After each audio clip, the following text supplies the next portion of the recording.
पुढच्या बातमीकडे वळूया। कर्नाटकमध्ये महाराष्ट्र एसटी महामंडळाच्या बससह चालकाच्या तोंडाला काळं फासल्याची धक्कादायक घटना घडली। याचे पडसाद पुण्यासह कोल्हापूरमध्ये देखील उमटल्याचं बघायला मिळालं। ठाकरेंच्या शिवसेनेकडून जोरदार आंदोलन करण्यात आलंय। यावेळी कर्नाटकमधील बसेसला आंदोलकांनी काळं फासत निषेध नोंदवला। यापुढे असा प्रकार घडला तर बसेस जाळू असा थेट इशारा आंदोलनकर्त्यांनी दिलाय।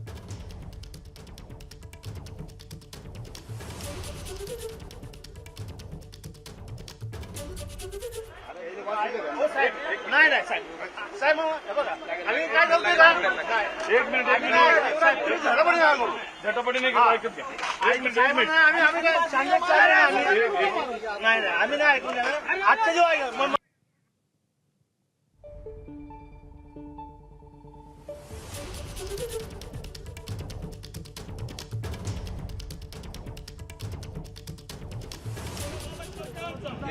कर्नाटकमधल्या बसला काळं फासण्यात आलं आणि कोल्हापूरमध्ये निषेध आंदोलन देखील करण्यात आलं।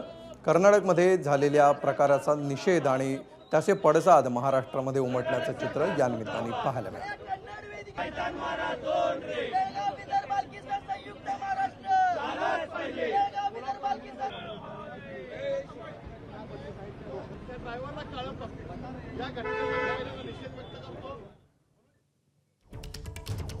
समजावा हे आता तात्पुरता स्वरूपात समजा हे सुद्धा गाडी पुण्यात नाही जाऊन देणार नाही, गाड्या फोडून टाकू तर महाराष्ट्रातल्या मराठी माणसाला तिथं मारणार नव्हते आणि तुम्ही बघायची भूमिका घेताय तर अजिबात सहन करणार नाही। मुख्यमंत्री गृहमंत्री काय शांत बसलेले आहेत? कारण महाराष्ट्र काय पेटून द्यायचंय का आपल्याला? महाराष्ट्रीय माणसाला अजिबात सहन होणार नाही। शेजारची राज्य आहेत तर ते तुम्ही तुमचं गळचिपी जर तिथं चालत असेल तिथं आम्ही आमच्या मराठी माणसासाठी रस्त्यावरती 100% उतरतो आणि कायम उतरू। प्रशासनाने एक जास्त वेटीस धरत नाहीये म्हणून फक्त हा इशारा दिलाय। यानंतर सर्व गाड्या पुढून जाऊन टाकल्या जातील एवढं सांगतो शिवसेनेमार्फत। मागणी एवढीच आहे की महाराष्ट्राप्रमाणे कर्नाटकमध्ये मराठी माणसाला सन्मान तेवढाच मिळाला पाहिजे, एवढीच आमची मागणी आहे।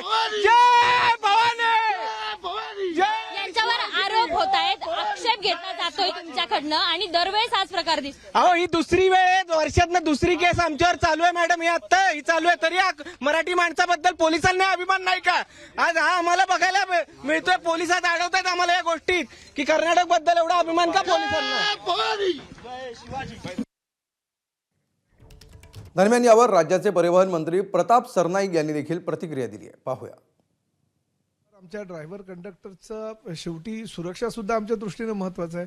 प्रवासी आमच्या दृष्टीने सुरक्षा त्यांची महत्त्वाची आणि अशा वेळेस जर असे वाद ते निर्माण करत असतील आणि आमच्या लोकांना मारहाण करत असतील, दादागिरी करत असतील, गुंडगिरी करत असतील तर आम्हाला काहीतरी एकदम निर्णय घ्यावाच लागेल।